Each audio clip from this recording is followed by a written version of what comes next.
Well, hey, listen, I'm here with my good friend, Mr. Timothy Ward. This is episode 242 of the Code Freedom Podcast.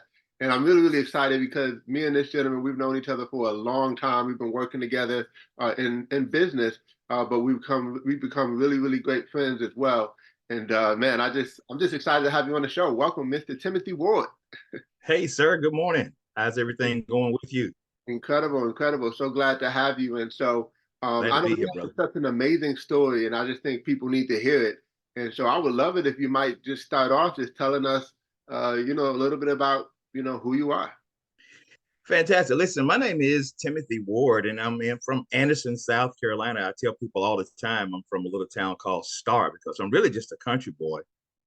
But I ended up getting into the grocery industry.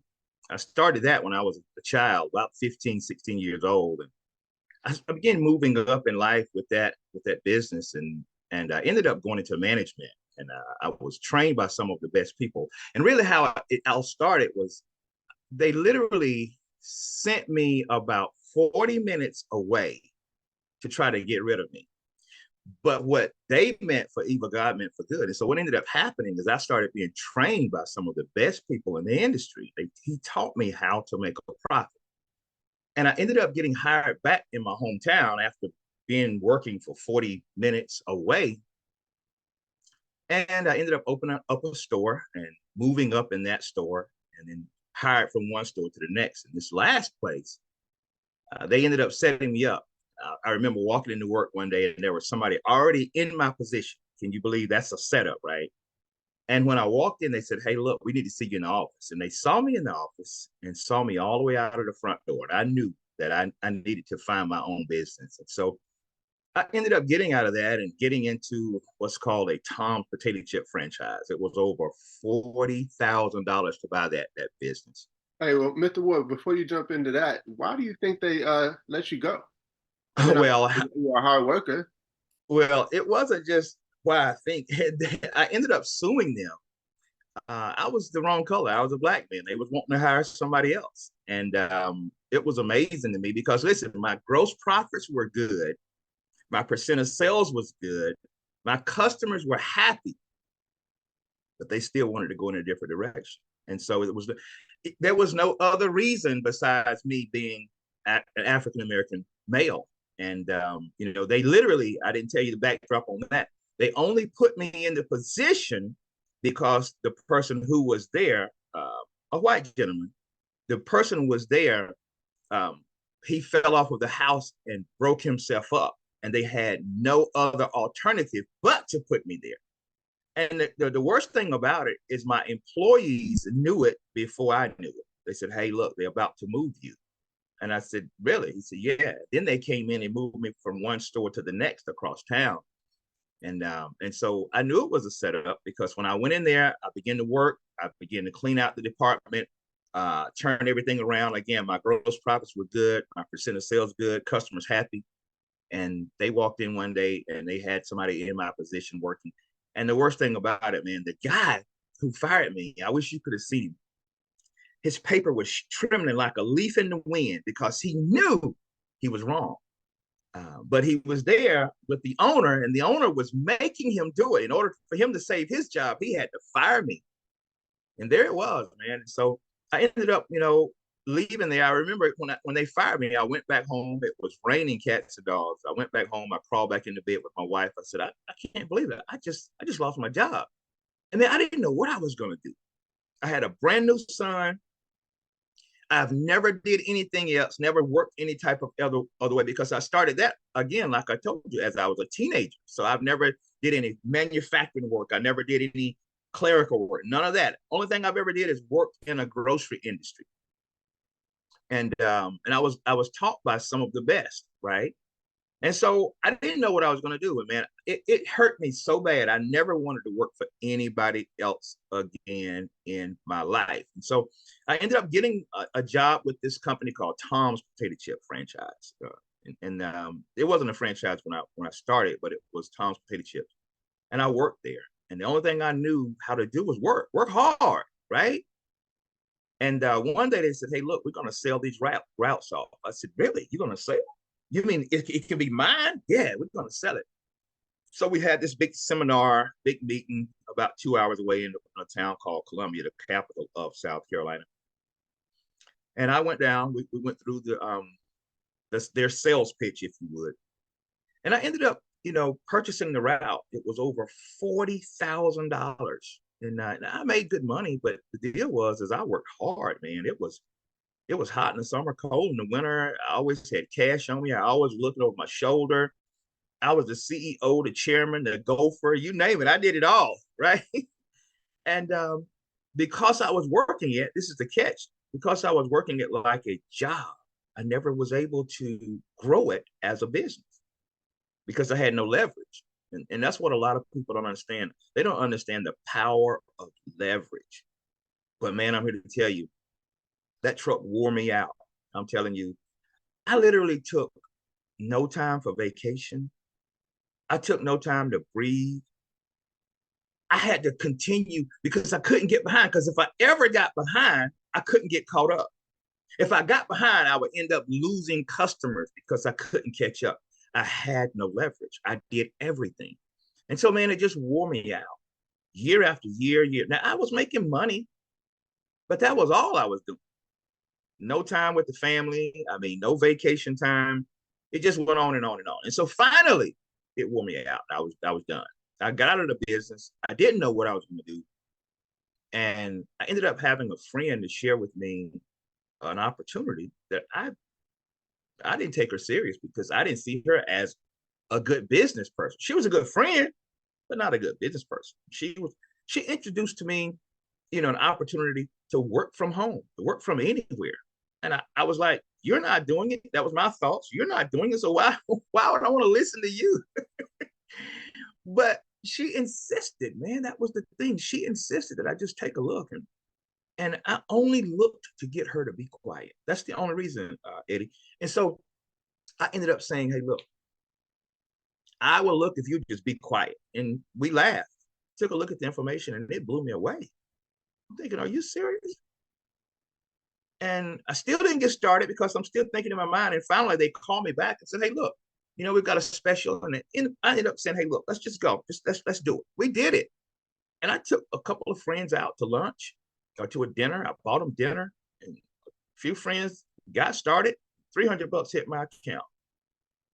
I thought, wow, hey, that's pretty cool. So I remember telling my wife, and my wife was like, oh, I thought they was going to be paying you some money, right? and it was $300. But the deal was, I didn't really do anything to get the money. I shared information about coming to a dinner, and somebody else did a presentation. I got paid. Are you serious? And so from there, I called my best friend and I said, look, man, you remember that deal I told you about? He said, yeah. He said that, I checked them out on the Better Business Bureau. I said, we're going to come to your house Saturday. I'm going to share with you this information. So I went to his house and 2 more people joined me. So that was 3 guests and somebody did a presentation. I didn't know what I was doing. So somebody else did the talking for me. $300 hit my account the second time. And I'm thinking, whoa. And then something powerful happened, something that never happened when I owned the Tom's truck, something called leverage, meaning I didn't have to do all the work. Other people started doing the work. Now, I couldn't ask my friends to join me in a opportunity that cost $40,000 because my friends wouldn't have $40,000, right? But the little money that I had to start, this opportunity, I could ask everybody. And man, people started it was almost like a flood. It was almost like an avalanche. People just started coming. And before I knew anything, $1,442, if I remember correctly. And then from that day to this day, it's been over 20 years. I have never worked a job. I haven't worked a job, gotten paid from a job in over 20 years, working from home. I told somebody the other day, I was working from home before working from home was cool, right? See, today, everybody's trying to figure out how to work from home, but really they don't want to work from home. They want to just stay at home and make money. Well, it doesn't work that way. You got to work. Nevertheless, at the end of the day, man, I started seeing when the leverage came, I started seeing my time. People say I bought back my time. Well, I don't know if I can buy it back, but I brought it back, right? And what that simply means to me is the time was there. Everybody have 24 hours in a day. But I recognized if I was spending those 24 hours, if I was spending 8, 10, 12 hours on somebody's job, spending my time for money, then I was losing because I found out really quick that if it was me against the world, no wonder I was losing. I remember being a broke college student and wanting to be financially free, wanting to really have a life of freedom, but I just didn't know how. I didn't have any mentorship, any coaching, any guidance, didn't even know what kind of business to start. But I found something, a vehicle that had a proven system, had mentors and coaches, had all the resources and everything that I needed to really build a successful business with little overhead, that I could work from home, I could do part-time, and really do it in my own time. And so if you're looking for a vehicle like that and you'd like to give it a shot, hey, reach out to me, let's connect. Go to eddiebales.com, or you can go down in the description below and you can click on that link. I look forward to connecting with you, and hey, we've already helped tons of other people, and we look forward to helping you on your journey to freedom as well. And no wonder people lose if it's me against the world. But when I found out that I could get other people to join me on a team, and it was no longer me against the world, but it was we against the world, right? We had an organization. And so at that time, it was funny because from there, my wife jumped on, she got some pumps and put on her feet for the nice dress on, right? She came out to one of the meetings to make. And so, man, at the end of the day, time rocked on. And as the team began to grow and they began to take ownership, that was a crucial deal because one of the things that the Tom route showed me is how to take ownership. It's no longer a job. Okay. And when people joined this business and they started taking ownership, they started building their organizations. They were profiting. That was cool. That was really cool. But then so was I. I was profiting too. And, I can remember things growing and almost getting out of hand. And people started joining that I didn't even know. I could pass people in the mall when we were going to the mall, right? I could pass people in the mall and I wouldn't even know the people because it took a life of its own. And people started joining. And then people started calling my name. They started calling me Mr. Ward. And it was amazing because I didn't know the people, but they were calling me Mr. Ward. It was kind of cool, I thought, right? But the thing started growing. And man, I recognized that my time freedom had came. And so we have an older son. They're actually 12 years apart, same mom, same dad, right? But I recognized earlier on, he wanted to play football in middle school. And I was able to go take him, go to the practices, support him at the practices all the way through his senior year with this business. So my time was back. Then we had, the younger son. He was born. And from day one, I was at the hospital because he was a premature baby. He's bigger than I am now, so thank God for that. But nevertheless, I was at home with him all day, every day, right? I was able to be there in the mornings when he got up. And I remember this kid sitting right here on this left leg. And that was when we had dial-up, right? We had dial-up. He would sit on my lap and literally watch me delete my email. I remember one day him going to the computer because I spent so much time with him at home. He was deleting all emails, right? It was kind of funny. I said, "Oh no, Kelton, you can't do that. You got to hold on." He thought he could just delete emails, but the deal is he was spending time with me and I was spending time with him because I could do that now with the job or with the Tom's route. I wasn't able to do that, so I bought back that time, man, and I'm grateful today that he's never known me to work a job. It was amazing. One day he had to break it down. I said, "Dad, what is it that you do?" He just knew that I always had money. He knew I paid the bills, but he didn't know what I did. So I had to break it down to him and share with him how private franchising works. Wow, that's so powerful. What a powerful story. And I just think a lot of people need to hear that because I know there's other people who are like wanting to do the same thing, like spend time with their families, enjoy time with their family, and be able to raise them and not have someone else raise them. But I want to come back to that, but I want to also go back to the fact that so you had a Tom's potato chip truck, and it was really just you. Like if you weren't there, you weren't really getting, well, you were getting paid, but you were doing all the work. Um, But then you go from something where it's not just you anymore. So what was that transition like to go from just working alone to now working with a bunch of people and working with a team of people? Well, it was something that I had to, it was an adjustment. I'll be honest with you. It was something I had to adjust with because um, I have worked with people, but not with so many people. I had manager skills because I learned that in the grocery industry, and especially, being an African American, in the grocery industry, I had to get two to maybe four people to buy into me. Now, it was a little easier because it was a job. And so I was the manager and they had to because of the job. But still, you have to get people to buy into you if you're leading, right? And so I didn't know anything about personal development at the time. I had no clue about reading books. I was just a friendly person, and I was somebody who who could get you to buy into, at least for 8 hours. And so when I got into the business, it wasn't just four people. It was 40. It was 100. It was 140. It was 200. And so I had to learn how to do that. And in order for me to do that, had to work on myself.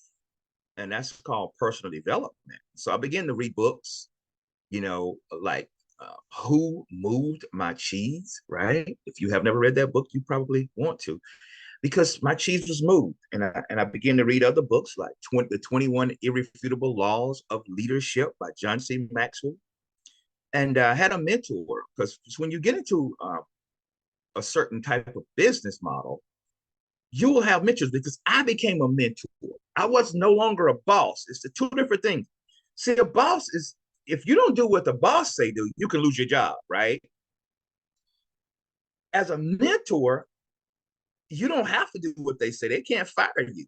You might fire them. Because you may be paying a mentor. But I wasn't in that. That wasn't what I was doing it for. I was just mentoring people to teach them how to run their business. So I had to learn to work on myself.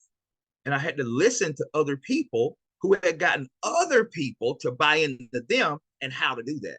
And so, man, I'm telling you, because you can't, one of the things that you have to know is you can't manipulate people for a long time, because people are smart. People are not ignorant, right?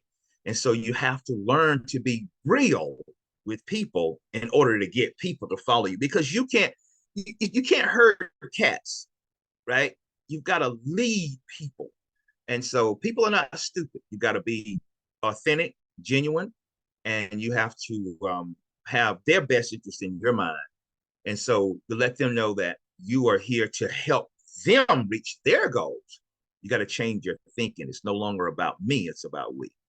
Investing in the stock market is one of the fastest ways to really start to grow your wealth. So if you're looking to be financially free and you want to get started in the stock market, listen, I got a free gift for you. If you go down in the description below, there's a link for a Robinhood app where you could actually just click on our link, set up an account. All you got to do is free to set up, but you just upload some money and you'll be able to get a free stock. So take advantage of that. And I can't wait to hear your success story on your journey of investing. So I had to do personal development in order to go from a boss to a mentor. Good stuff. Good stuff. Well, because your children and even your wife have been able to have you more around because of this new venture, how do you think it's affected them? Like, what are some things that have came as fruit from you being able to have all that time freedom? Well, one of the things is, as as a father at home with his children, and I know my dad, he was a good provider, but my dad was never at, I think he came to one ball game, maybe two.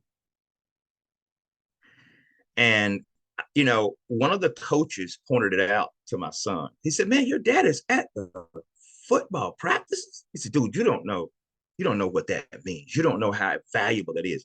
And so I know it was amazing, because not only did I begin to be a father figure for my son, there were other children. I remember, one kid he wanted to play, but he didn't have cleats. And he was looking at me. And I knew what it meant, you know. It meant I had to go buy him some cleats because he was my son's friend, you know. And it was amazing because my son's friends began to come over from time to time to the house. And it was, I began to be able to mentor young Black men, right? And they came over to the house one day, and my son knew what was happening. I didn't. And they're working on a bicycle, I believe, and they needed some parts. So I was like, okay, no worries. So I think I went down to the Walmart and started purchasing the parts for the bike because they were struggling. I remember being a kid trying to fix the bike, and I must have got them together and everything. And after it was all over, my son said, "Dad, you know they stole that stuff, right?" I said, "No, I didn't." He said, "Yeah, Dad, they had stuff." So, but my point to you is, I was able to not only help my son by helping his friends, I was able to show them all that we don't have to steal, right? We can work and earn, and it's not right to steal. It is the right thing to just do the right thing. And so I was not, it was a bicycle to them, but it was a principle for me and them that you don't have to steal, right? You can ask for help, and you can be taught how to do the right things. And so it wasn't just for my family, you know, and they got to see. Now, I did have to train them. Let me say this. I hope I'm not getting off your subject, but I did have to train them. I want to share with you. Because when you work from home, people think you can just do, they can take your time. And you can't. You can't let people take your time. You have to say, hey, look, um, I have a meeting at that time. You know, I'm doing, a podcast. I'm doing a Zoom, whatever it may be that you got to do. Hey, I've got a client right here. Hey, I've got a business partner on the phone right at the moment. And so you have to train people around you that you are working, although you're at home. But it showed my family how God can take care of you in more ways than one. And that's the amazing part. Because in this type of business, you get to watch God every day put together a deal for you. Think about that for a second. It's nothing wrong with working a job, but I couldn't do it anymore. But when I became an entrepreneur, man, I got to see scriptures unfold before me, such as, you know, I take care of the sparrows, right? But you are more valuable than many sparrows. And I got to watch God take care of me every single day. And then sometimes I would have nightmares that I was back on the job working. Matter of fact, sometimes I still do after 20 years. Wow. I have a nightmare that I'm late for work or whatever, you know. So the opportunity to work from home has helped my family in more than one way because they get to see me, okay, handle problems in front of them. They hear sometimes things on the phone. So they get to see me in action and not just me go away from home, but I can show them how to handle problems. Because I'm going to tell you, if we can overcome problems, there's nothing that can defeat us. And so, you know, I watched my son, he watched me handle problems. And they watched me come up with solutions, and so that nothing can ever defeat you. Because if you can handle problems, man, you can go a long way in life. So yeah, they got this an opportunity to see me grow and develop before them and help them to do the same. Wow, it's good stuff. I'm just curious, what are some of the things that you look forward to, in the future? Like, what are Oh some things man. that you'd like to accomplish? Well, I would love to have at least four, and my goal is this year to have at least four people to come to the very level that I am. That in this business, man, you can't go without helping other people. That's the thing I love about it. Because I was put on this earth to help people. Some people I know, some people I don't know, but I get to do that and I get to get paid for that. And so, it was amazing because I sent out a text to the team just yesterday. And at the end of the day, I was wanting to, hey, look, I'm headed to this level. Who wants to come to this level? I had people responding. Now I get to go and work with them. And so I look forward to not only myself, but others having the success. And I mean that there's been people in my team that has had the same or even more success than I. I think that's very important that people understand that. And man, that's amazing to see people even surpass you, and you had something to do with that. And on the job, that never happens. There's nobody ever excited about somebody having as much success or more that you mentored. But here, man, there's no hating, right? We want people to do good. And so I'm looking forward to that. And also, I'm looking forward to in the future, man, being able to stop working and continue to getting paid. That's huge for me. Because honestly, who doesn't want to stop working and keep getting paid? And that's what the opportunity allows.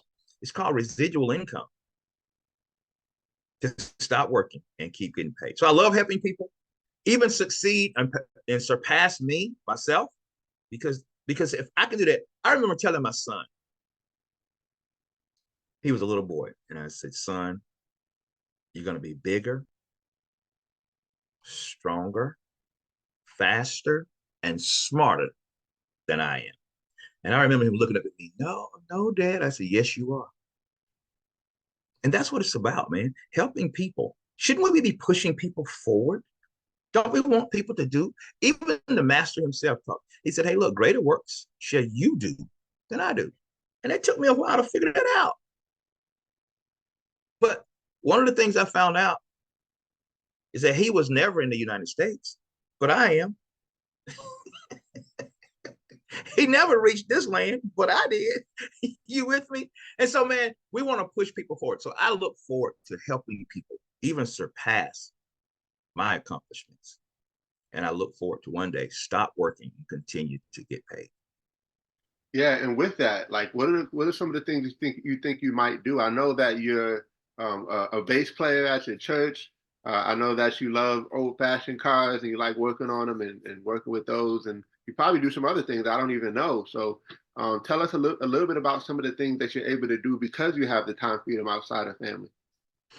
So it's funny you should say that because I just expanded. I am a bass musician and I played probably for over 30 years. And it's funny that you should say that because I was like a kid in the candy store just yesterday. Just yesterday, I was like a kid in the candy store waiting on the FedEx truck, right, to bring a bass cabinet that I'm moving away from a single amp to a stack. That just simply means that you got more than one speaker, and so I'm building a stack now. And the speaker came yesterday, man, and my wife was just like, oh, look at him, he's just playing, and I was playing. Finally, I stopped late at night. You finally stopped playing with your toy. And I'm probably gonna go as soon as I get done with you, right? I'm gonna play a little bit more, but nevertheless, yeah, I do love that. I love to. I enjoy playing, and we did a couple of CDs. I've heard maybe a couple of songs on the radio, and that was pretty cool. And so I enjoyed that. You didn't know that? No, I Yeah, didn't. yeah. We've had a couple of songs. One of the CDs I can't find. I was looking for it. One of the ladies in a little town above us, and I think she has them. And I was going to get back with her, but yeah, a couple of songs. That's been, I don't know, 15. It's probably a little longer than that. Probably about 20, 22 years ago. Maybe before I even got started in the business. Yeah. Maybe about 25 years ago, we did one CD, and then we did another one about 15 years ago. Now I think it is, and we've heard several of the songs. I think maybe 3 of them got to the radio. A couple of them's on YouTube, but nevertheless, I do also love old cars. I love Oldsmobile is probably my favorite. I have a 1970 Oldsmobile 442. And everybody thinks it's the engine size. Hey, what you got in there? 442? I'm like, no, that's the name of the car. And they go, oh, it is? I'm like, yeah, that's the name of the car. And then I tell them it has a 455 engine, right? And so it was one of the most, it was the biggest displacement engine at the time. And so a lot of people, like the Chevelles, nothing wrong with that. The Mopars, nothing wrong with that. But the Oldsmobile, the Buick, and the Pontiac, they had the biggest engines, which was a 455. And so I want to get that restored 100, probably not what they call frame off, because I don't want it to be what they call a beauty queen, right? I want to drive my car. And so restore it to the point to where I'm not afraid to drive it. Yeah, And not so just we're working on that. looking We're working on pretty, that right but you now. actually drive it. Yeah, I want to drive it. Yeah, because to me, it's like I've seen them on shows and in person where it was they didn't drive it, and it's beautiful. But what's the use? That's just me now. maybe one day, But me want to drive mine, so I want to restore it to for it to be driving. And the problem is I love driving it so much that I can't stop driving it in order to restore it.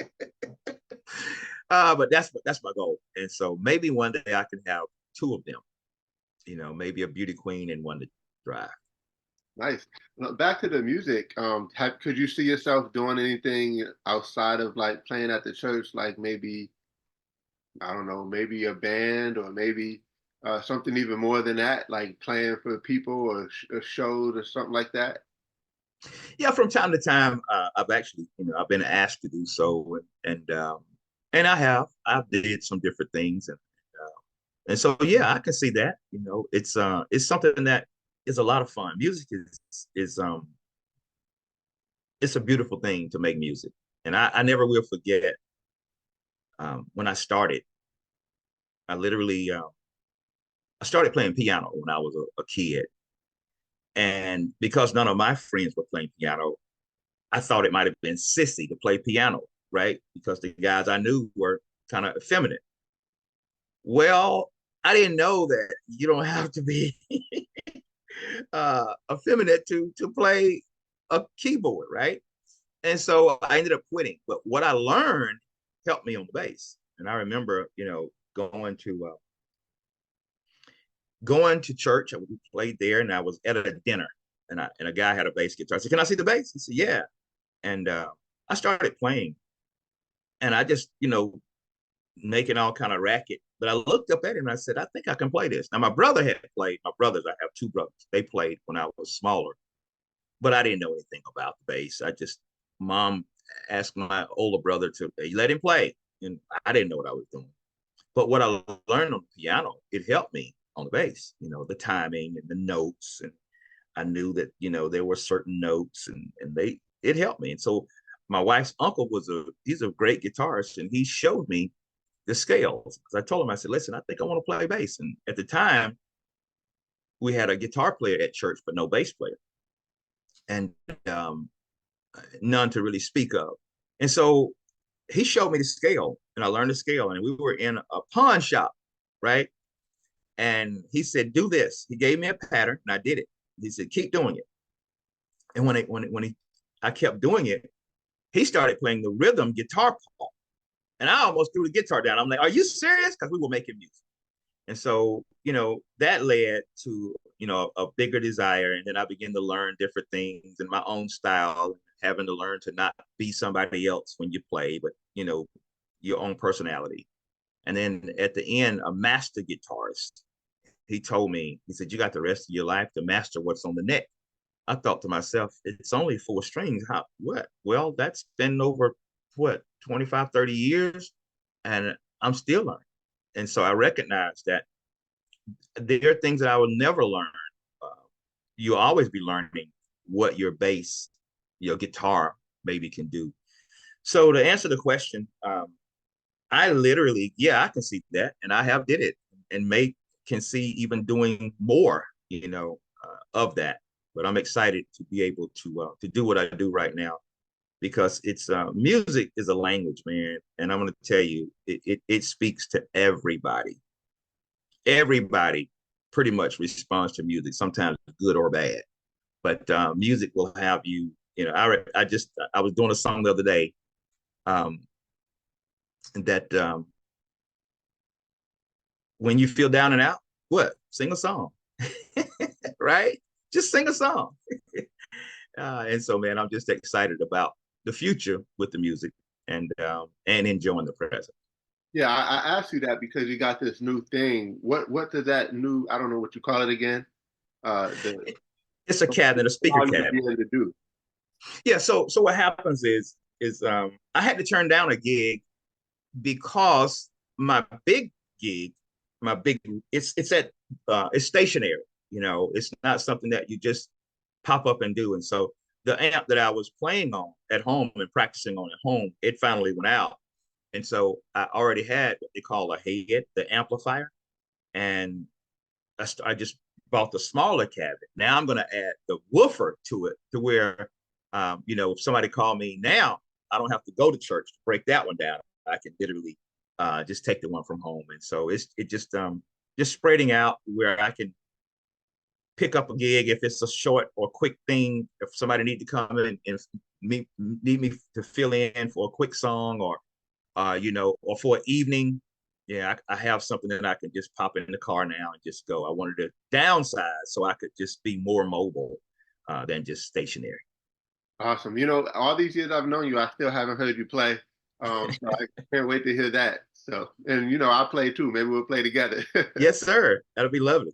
Yeah, definitely, definitely. Well, hey, any this has been a great interview. Any last words you wanted to say to the people, especially around time freedom or just your journey or what it's been able to do for you, and maybe somebody that's kind of peeking in and saying, "Hey, I wish I could have that kind of lifestyle." What would you say to people like that? I'm going to say this. You can. Um, this was the deal. I was forced into my situation. Okay. But you don't have to be forced. I'm telling you, you can take a choice. You can choose. Now, when after the forcing took place, I made a choice. I made a choice and I said, I'm going on my own. If I sink, I sink. If I swim, I swim. But I'm going. That was my choice. What I'm telling you is you don't have to be forced. You can just make a choice. Now, here's what I encourage you. Once you choose, you've got to believe, right? You got to believe in yourself. You got to believe that it can happen. You got to believe that it will happen. Because I'm not telling you that things are easy, but I'm telling you things are possible. And so my advice to you is to make a choice, right? And don't doubt. And I'm here to tell you that anything that you set your mind to, if you can believe it, you can achieve it. Go for it. Don't doubt. All right. Always believe. I heard Anthony. It says, believe, because Emmanuel lives, I expect victory every time. And so I encourage you, believe you can achieve. Good stuff. Good stuff. Well, hey, as we close, how can people reach out to you in case they want to connect with you and partner up with you or anything like that? Sure, man. My name is Timothy Ward, and my email address is timward442. That's the car, right? At gmail.com. Timward442 at gmail.com. You can reach me there. And, I'm glad to help anyone who's willing and ready to make a change. So, with that said, man, I thank you. I enjoyed the day, and I appreciate the opportunity to share my story. And I know that it can bless somebody. May not everybody, but I know it can bless that one somebody. And if it can bless one somebody, it's all been worth it. So, man, I appreciate the opportunity. Well, we thank you, and hey, you blessed me just hearing it over and over and over. So it inspires me and encourages me as well. So thank you for being on, and hey, we'll see you next time. Yes, sir. Blessings.